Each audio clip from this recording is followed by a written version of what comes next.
no capítulo 11 de 1 Coríntios, para que nós leiamos, para que você acompanhe a leitura que eu farei, a partir do versículo 23 até o 29. Texto que revela a instrução do apóstolo Paulo aos crentes da cidade de Corinto com respeito à celebração da ceia do Senhor.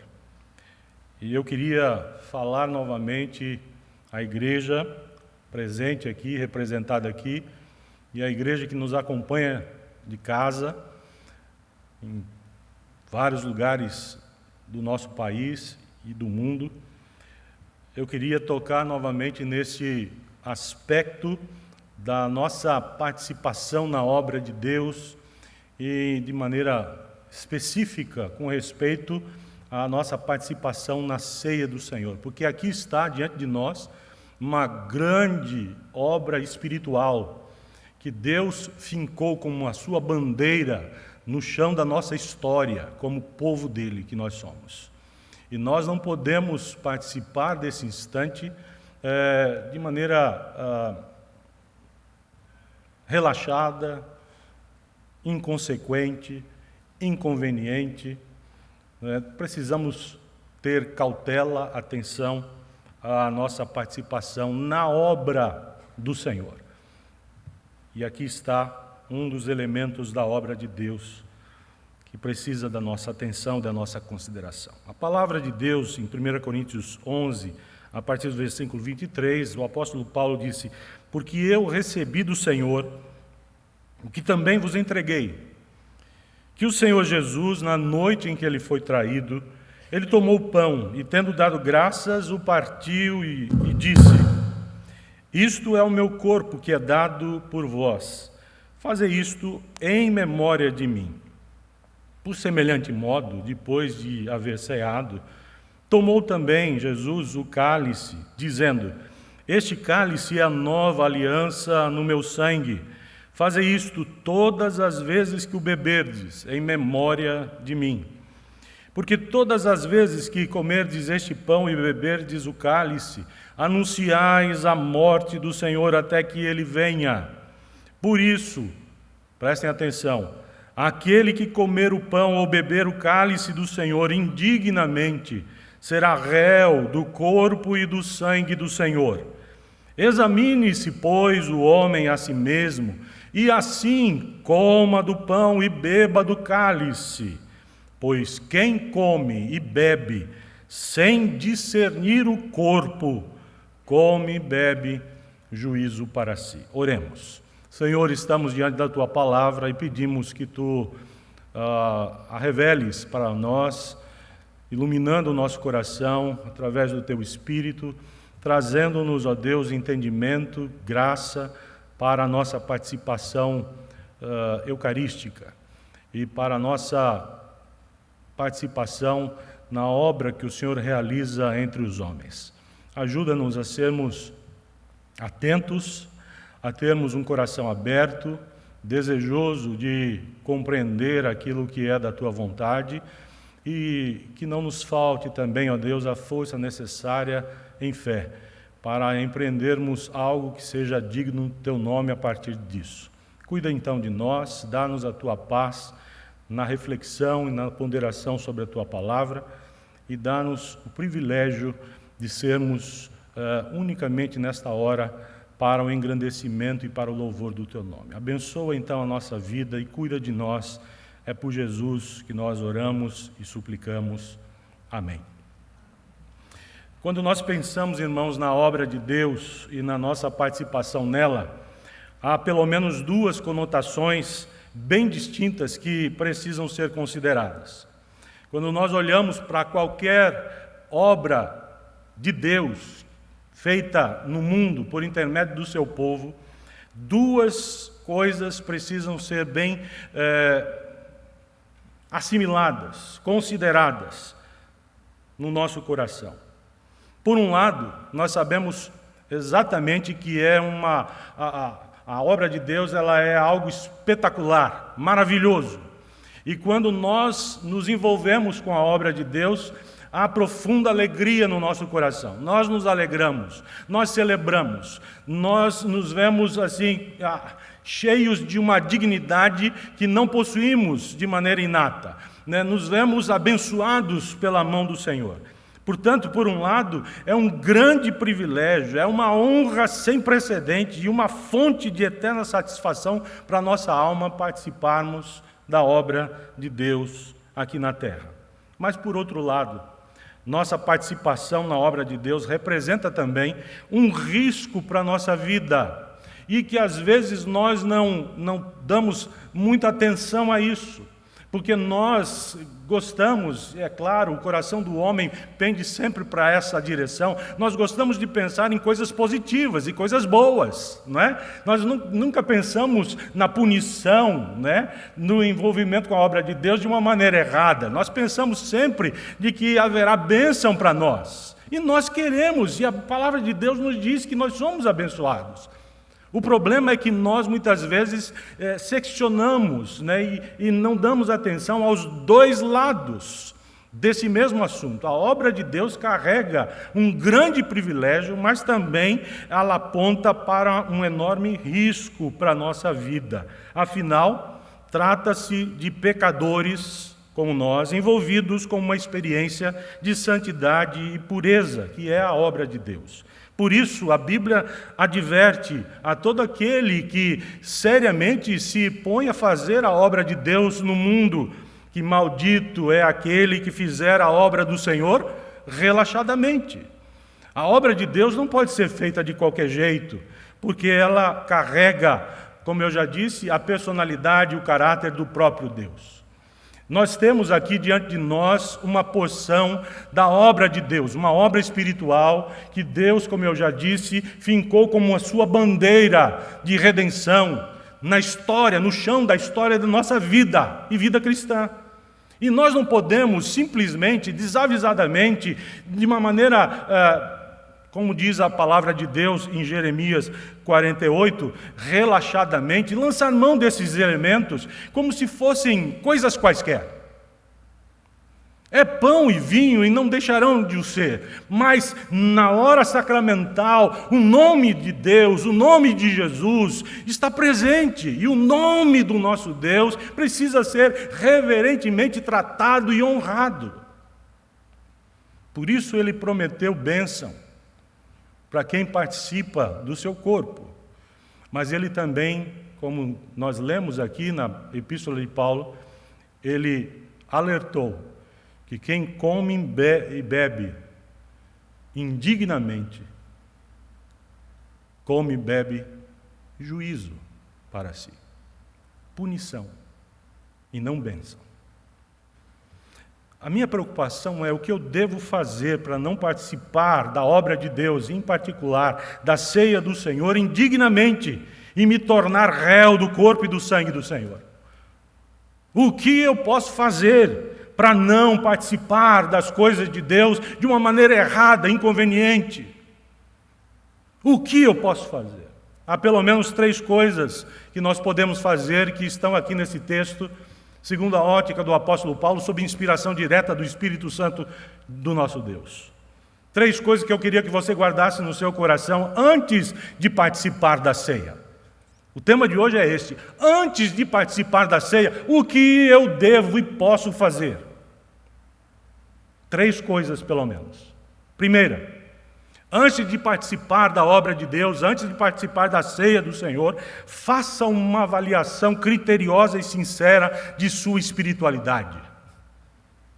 O apóstolo Paulo, depois de dizer o que significa a ceia para aqueles crentes em Corinto, que estavam vivendo uma situação completamente fora de controle, e uma experiência, em vez de espiritual, de um deleite espiritual, de comunhão fraterna com Deus, com as coisas do reino de Deus e com a vida comunitária de um povo abençoado pelo Senhor, aquele povo na cidade de Corinto estava experimentando uma situação de completa carnalidade, não havia espiritualidade, era o coração humano aparecendo em diversas nuances malignas. Quando Paulo intervém nesse processo desgastante de vida comunitária que os coríntios experimentavam naqueles dias, Paulo trata do sentido, do significado que a ceia tem e deveria ter no coração de cada um dos crentes daquela igreja. Então ele estabelece exatamente, ele relembra exatamente o sentido real da ceia. O que eu recebi do Senhor eu passo a vocês. E o que é que Deus em Cristo fala ao meu coração? O que é que Cristo disse aos seus seguidores? O que é que a palavra de Deus apresenta para nós como significado da ceia do Senhor? Então Paulo descreve: o que eu recebi do Senhor também entreguei, que o Senhor na noite que foi traído tomou o pão, deu graças ao Senhor e então entregou aos seus discípulos e todos comeram dele, e tendo partido esse pão, ele disse: fazei isso em memória de mim. Depois tomou o cálice. Tudo o que nós sabemos, tudo o que nós fazemos. Mas o apóstolo Paulo, no versículo 28, ele diz: Examine-se o homem a si mesmo, e assim coma do pão e beba do cálice. Examine-se antes de comer. A ceia é tudo isso que nós sabemos, conhecemos. É a obra de Deus revelando o seu grande amor de redenção por nós. É a obra de expiação que purga e perdoa o nosso pecado, que limpa a nossa alma, que nos transforma em filhos do Senhor. Sim! Mas antes de lançar mão desses elementos, ó crentes, examinem-se a si mesmos.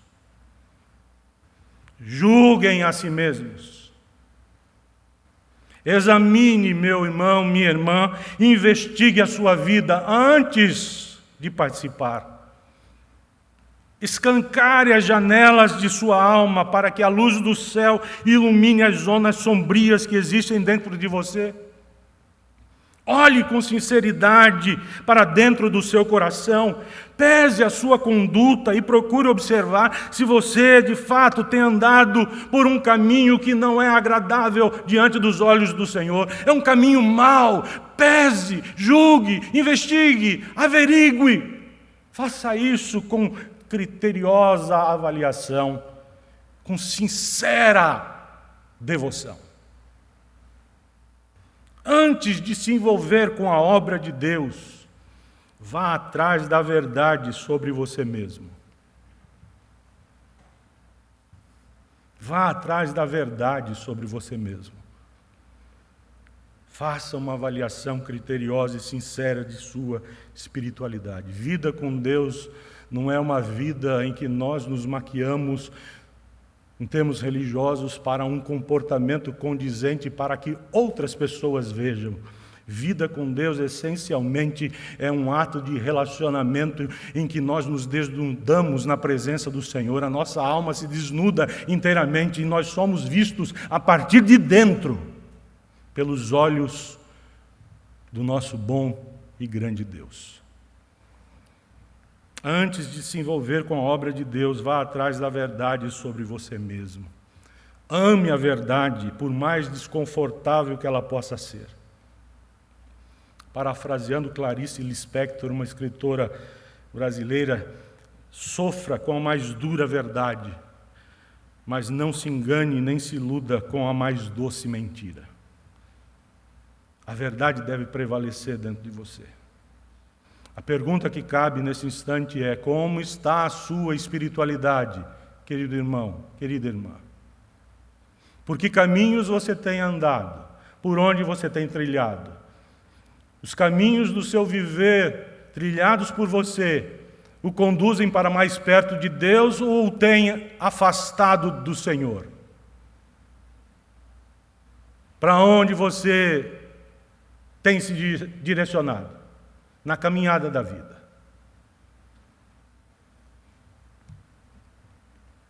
Faça uma avaliação criteriosa e sincera antes de participar da ceia do Senhor, da obra de Deus. Seja ela qual for, tenha ela a nuance que tiver. Não importa o jeito, é obra de Deus. Não se envolva de qualquer jeito. A palavra do Senhor é: examine-se criteriosamente, corajosamente, sinceramente. Veja qual é a verdade de sua espiritualidade. Segunda coisa que eu queria que você guardasse no seu coração: antes de participar da ceia, o que eu devo fazer? Eu sou convidado pelo Senhor a participar desse momento. Mas antes de participar da ceia, o que eu devo fazer? Em primeiro lugar, exame criterioso, sincero da minha espiritualidade. Em segundo lugar, assuma uma posição firme e decidida a favor da vontade de Deus na sua vida. Assuma uma posição firme e decidida a favor da vontade de Deus na sua vida. O apóstolo Paulo, aí no versículo 28 mesmo, ele diz: examine-se, pois, o homem a si mesmo, e assim coma do pão e beba do cálice. Depois que você fizer um exame criterioso nos ambientes de sua alma, meu irmão, certamente, escute bem isso, certamente você é filho de Deus, você é filha de Deus, certamente o Espírito do Senhor o iluminará e o guiará, apontando um novo caminho para você seguir. Certamente isso vai acontecer. Se você fez um exame criterioso, sincero, honesto, corajoso, se você buscou nos labirintos da sua alma um ponto de verdade acerca do que você é no encontro com Deus, qual é a sua real espiritualidade, se você fez isso, se você examinou o coração desse jeito, você não só fecha os olhos e deixa os pensamentos divagarem. Você fecha os olhos para não se deixar levar por influências externas, porque você quer estar na presença do seu Deus. E se você está na presença de Deus, nessa hora de exame sincero, e algo do Senhor é apontado a você, se o Espírito Santo de Deus o ilumina nessa hora, e mostra um caminho para você seguir, compreenda, não perca tempo, de maneira firme, posicione-se a favor da vontade de Deus no seu viver. O Espírito do Senhor ilumina e guia o crente, apontando um novo caminho para que ele siga. Compreenda, meu irmão querido, a finalidade do exame é para que haja arrependimento e rompimento com a prática do pecado na vida cristã. Não é para que nos acomodemos a uma situação de erro espiritual e abandonemos a obra de Deus por completo. É interessante observar que o apóstolo Paulo não recomendou aos crentes de Corinto, crentes que estavam vivenciando uma conduta totalmente fora dos propósitos da vontade de Deus. Ele não recomendou a esses crentes que ficassem sem participar da ceia do Senhor. Ele disse claramente: quando vocês se reúnem, não é a ceia do Senhor que vocês celebram. Mas ele não disse: por conta disso, porque vocês estão agindo errado, não façam a celebração. Não. Ele disse: examinem-se.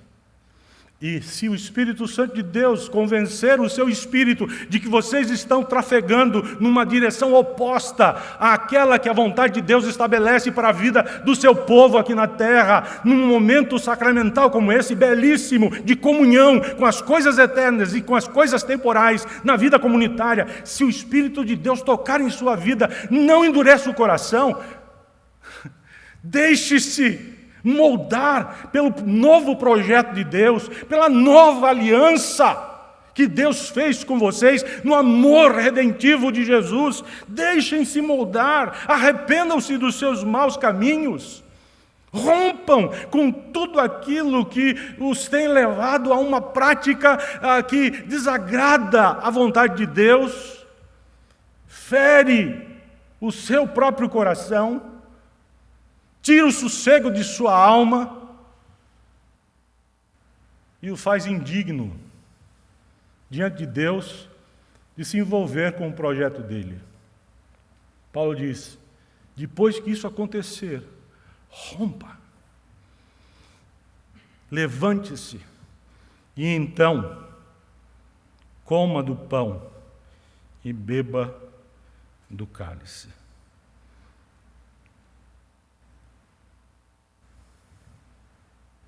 Paulo recomendou o exame sincero e então que eles comessem e bebessem da ceia do Senhor.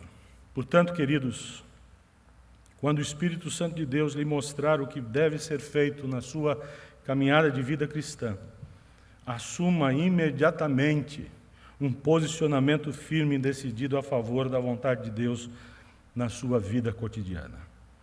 Pão e vinho, na hora do sacramento, são sinais da obra santificadora de Cristo na vida de cada crente. Participar do pão e do vinho é participar da vida do Cordeiro de Deus e de sua obra redentora. Posicione-se então a favor daquilo que revela a beleza de Cristo no seu viver. Quando você tomar desses elementos, e antes de fazê-lo, que você esteja no coração disposto a honrar o nome de Cristo no viver diário, a demonstrar a beleza de Cristo e não a feiura da nossa natureza humana pecaminosa, mas a beleza de Cristo. As pessoas que estiverem à sua volta, do seu âmbito de convivência, posicione-se a favor daquilo que revela a beleza de Cristo na sua vida. Comprometa-se com uma vida que promova de fato e de verdade a causa de Cristo e do Evangelho e anuncie a nova natureza que Cristo nos deu. Somos filhos de Deus. Isso não é pouca coisa. Custou o sangue do Cordeiro Imaculado de Deus, sangue preciosíssimo. Ele foi no nosso lugar. Ele fez o que nós não poderíamos jamais fazer. Não banalizemos a obra que Ele realizou por nós. Pão e vinho são sinais de que nós somos de Jesus na hora sacramental. Temos comunhão com Ele. E a obra que Ele realizou eficazmente se consuma na minha vida, se consumou no passado, mas se renova em experiência de fé no meu viver de cada dia, e de tal modo que Cristo é visto em mim. É sério isso, não é, irmãos? É muito sério. Mas é o que se requer de nós. Contrário disso é religiosidade. É viver a religião de matiz cristão. Sim, mas e daí? Nós não fomos chamados para viver uma mera religião, nós fomos chamados para seguir a Jesus Cristo. Nós fomos chamados para sermos discípulos de Jesus. Nós fomos chamados para sermos filhos de Deus. Nós fomos chamados e fomos salvos não apenas para ir para o céu, para o reino celestial. Nós fomos chamados para revelar o reino celestial aqui na terra. Nós não fomos chamados apenas para fazer de conta um grande teatro espiritual, como eu tenho costumado a falar. Nós não fomos chamados para uma encenação religiosa. Nós fomos chamados para a encarnação do Cristo no nosso viver de cada dia. Terceiro e último lugar. Antes de participar da ceia, antes de participar da obra do Senhor, a pergunta é: o que eu devo fazer para que não me torne indigno, para que não faça de maneira inconsequente, inconveniente e desagrade ao meu Deus? O que eu posso e devo fazer? Terceiro lugar, cultive uma comunhão abençoadora e vivificante com o seu Deus e com o povo de Deus. Cultive uma atmosfera de comunhão abençoadora, vivificante com o seu Deus e com o povo de Deus. Preserve a sua comunhão com Deus e com o povo de Deus, que é a igreja, Preserve a sua espiritualidade, que ela seja sempre ativa, dinâmica, produtiva. Produza sempre a glória do Senhor, o louvor de Cristo e a verdade do Evangelho, onde você estiver fazendo o que você estiver fazendo. Invista, ao mesmo tempo, na vida comunitária, para que haja saúde espiritual para você e para aqueles que estão ladeando a você nessa caminhada rumo ao reino de Deus. Procure com todo empenho promover o aparecimento da bênção de Deus sobre você e sobre a vida dos seus irmãos. Desfrute da vida que o Senhor oferece a você, meu irmão, e seja um canal de bênção para muitos daqueles que são nossos irmãos. O apóstolo Paulo termina o versículo 29 dizendo: pois quem come e bebe sem discernir o corpo.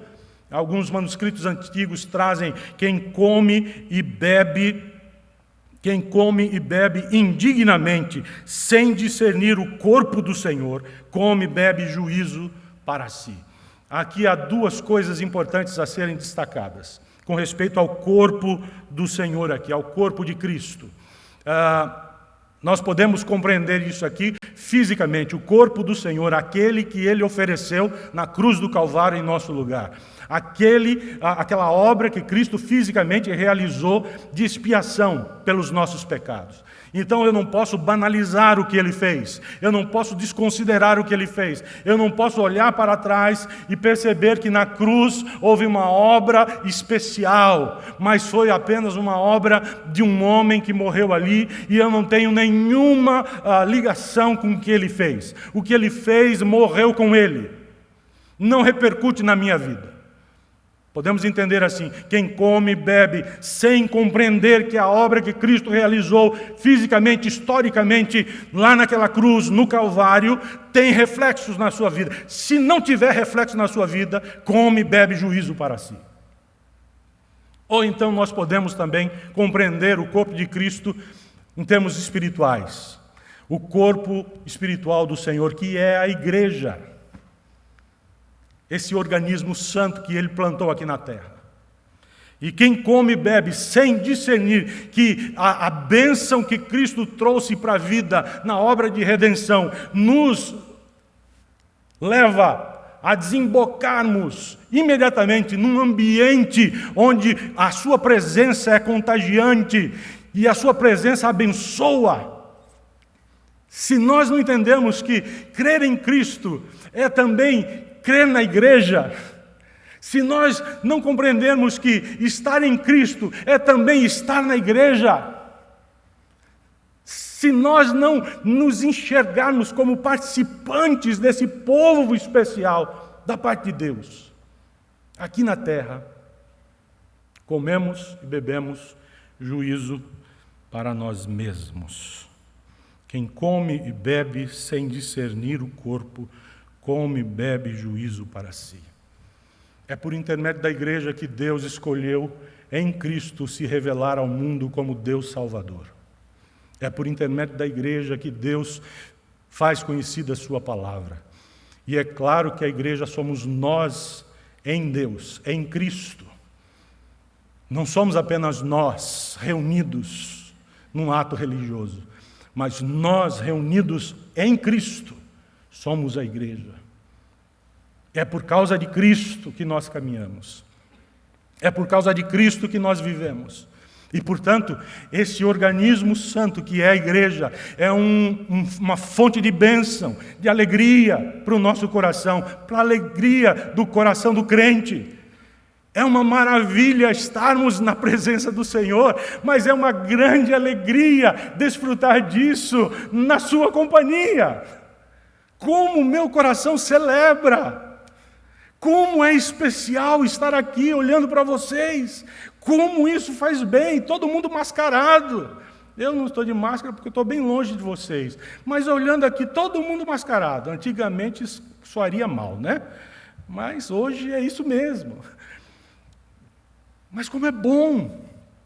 Como faz bem para o coração! Eu não posso desprezar a obra que Cristo fez na cruz do Calvário, se aquela obra realizada na cruz do Calvário não tiver conotação existencial na minha vida. Eu como e bebo juízo para mim mesmo. E eu não posso viver de uma maneira equivocada, desobediente. Se eu estou em Cristo, eu estou na igreja de Cristo, invariavelmente. E se eu não estiver na igreja de Cristo, eu estou desobedecendo a Ele, porque é natural para aquele que está em Cristo desembocar na sua família e amar os seus irmãos. É fonte de bênção. E se eu não me enxergar como membro desse corpo do Senhor na terra, eu posso comer e beber juízo para mim mesmo. Queridos, o propósito dessa reflexão é nos fazer ponderar, pensar, refletir, considerar os próprios caminhos, o relacionamento com Deus, a vida espiritual e cristã, para então participarmos da ceia do Senhor e da obra de Deus dignamente. Dignamente. Meu desejo é que haja bênção sobre nós, da parte do Senhor. Meu desejo, como ministro do Senhor, é ser canal de bênção sobre você, em nome do Senhor Jesus. A minha alegria é vê-lo feliz, progredindo no conhecimento das riquezas do céu, vivendo aqui na terra ainda, e vê-lo nesse progresso com entusiasmo, com passadas firmes, resolutas, e não oscilando, tropeçando, fraquejando. Meu desejo é que Deus seja generoso para abençoar a sua vida, para nutrir o seu coração e sua alma, e para lhe dar um conhecimento aprimorado do Evangelho, para que a sua conduta religiosa revele a beleza do nosso Redentor. Vamos orar novamente? Curve a sua cabeça. Nós vamos nos preparar para esse momento de comunhão, em oração. Ore nesse instante, peça ao Senhor que lhe dê graça e paz.